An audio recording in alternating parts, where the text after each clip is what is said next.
Greetings from Florida. The warmth of being home is a reminder why I've chosen public service, from joining the United States Navy and serving in Iraq to representing the people in the U.S. Congress, and now serving as governor of Florida. And it reminds me why I decided to run for president, to fight for those who have been forgotten in this country. This is America's time for choosing. We can choose to allow a border invasion, or we can choose to stop it.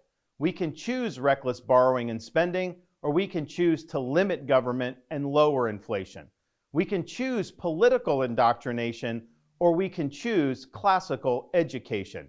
These choices are symptoms of the underlying struggle to ensure that constitutional government can endure and that Western civilization can survive. And we launched this campaign to bring accountability to government, regain sovereignty at our border, and restore sanity to our society. We cannot succeed as a country if we allow our nation to be invaded, our currency to be debased, our cities to crumble, and our kids to be indoctrinated. The DC elites who facilitated this mess do not care about you, and they do not work for you. They work for themselves. They seek to accumulate power at your expense to pursue an agenda that is harmful to the American people. Citizens do not serve politicians.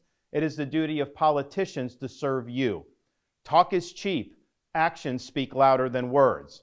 Reversing the decline of this nation requires leadership that delivers big results for the people we are elected to serve.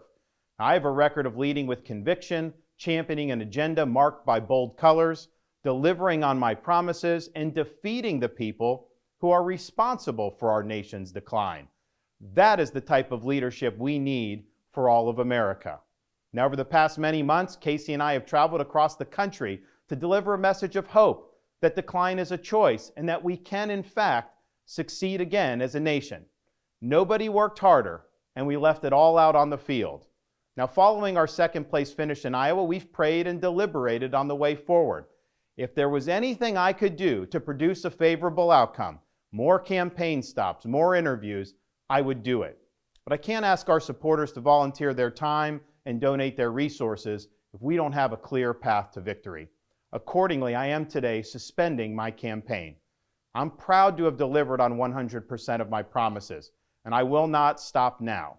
It's clear to me that a majority of Republican primary voters want to give Donald Trump another chance. They watch his presidency get stymied by relentless resistance, and they see Democrats using lawfare this day to attack him. Well, I've had disagreements with Donald Trump, such as on the coronavirus pandemic and his elevation of Anthony Fauci. Trump is superior to the current incumbent, Joe Biden. That is clear.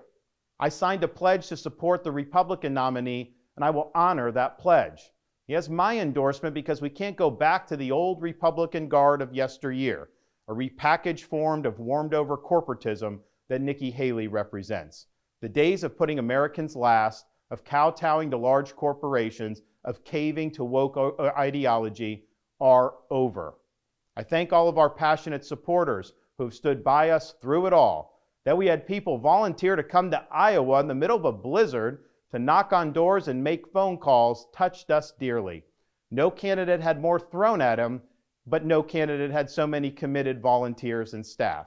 Finally, I want to thank my wife, Casey, and our kids, Madison, Mason, and Mamie. Casey's gone far above and beyond in her support for our campaign and for our cause. She's not only a great wife and mother, she's a great American who cares deeply about the future of the country that our kids will inherit. Our kids have seen and done a lot on the trail, from playing on the famed Field of Dreams baseball site in Iowa to making their first snowman in New Hampshire. They are one of the reasons we fight so hard for what we believe in.